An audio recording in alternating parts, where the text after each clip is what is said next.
Assalamualaikum warahmatullahi wabarakatuh. Hello everyone, my name is Tanti Octavianti Juwita. I'm from Group 4 of ESP Course Design. Here we would like to presentation about syllabus design. But before that, let me introduce our group members. They are me, Tanti Octavianti Juwita, as the first presenter. So Tia Elvia as the second presenter, Rani Zahroh Juliani as the third presenter, next Gina Salma Rahayu as the fourth presenter, and last presenter is Alifa Nur Fadila. Let's move to the first material. It is about the scope of syllabus design. So what do we mean by a syllabus? Well, most teachers might regard this as unnecessary question. Well, a syllabus is a document which says what will or at least what should be learned. But in fact, there are several different ways in which a syllabus can be defined. This stems from the fact that the statement of what will be learned passes through several different stages before it reaches its destination in the mind of the learner. Each stage on its route imposes a further layer of interpretation. Well, a syllabus is an expression of opinion on nature of language and learning, so it acts as guide for both teacher and learner by providing some goals to be attained. So, Hutchinson and Waters 1987, page 80 defines syllabus as follows. At its simplest level, of syllabus can be described as a statement of what is to be learned.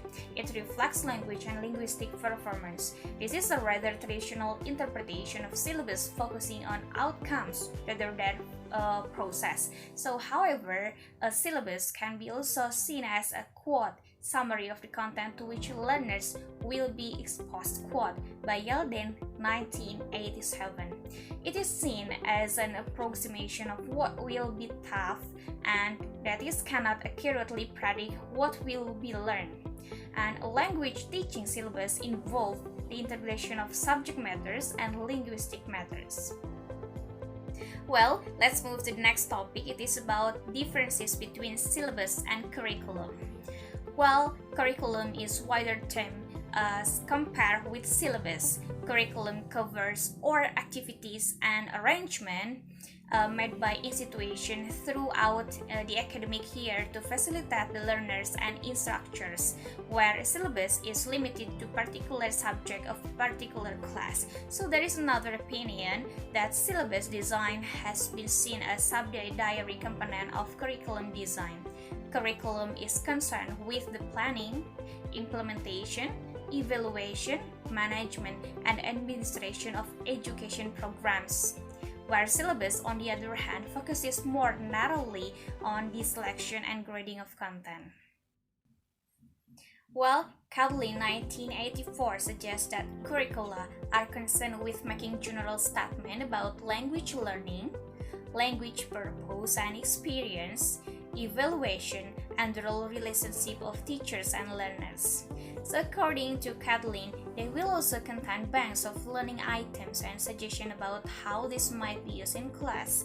Syllabuses, on the other hand, are more localized and are based on account and record of what actually happens at the classroom level as teachers and learners apply a given curriculum to their own situation. So these accounts can be used to make subsequent modification to the curriculum so that the developmental process is ongoing and cyclical. So next is about the role of classroom teacher.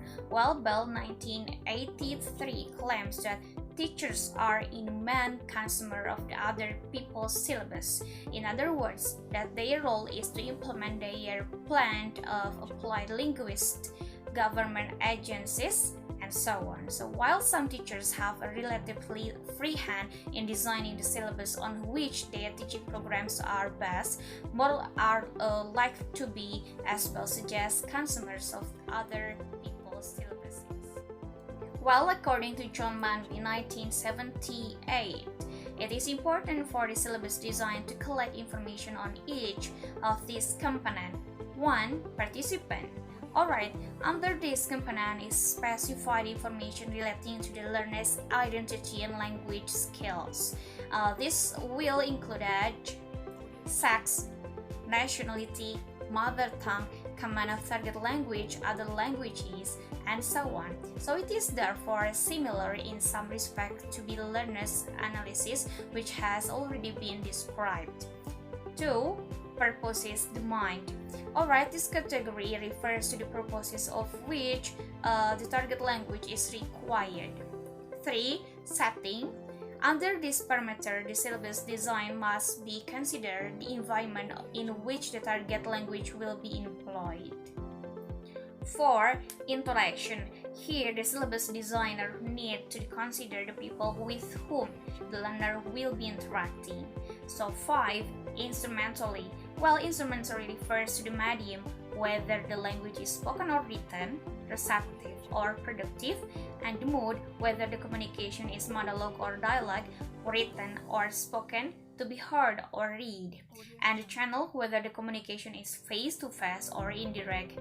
So 6. Dialect. Here the variety and or dialect is specified. So 7. Target level. Here is stated that degree of mastery which the learner will need to gain over the target language. So 8. Communicative event. Well, this refers to the productive and perspective skills the learners will need them to master. And last is communicative key. Here, the syllabus designer need to be specify interpersonal attitudes and tones the learner will be required to master. Well, the last topic is about learning goals.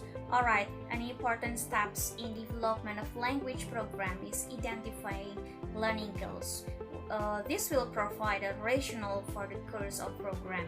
Learning goals may be derived from a number of sources, including task analysis, learning data, Minister of Education specification, and so on.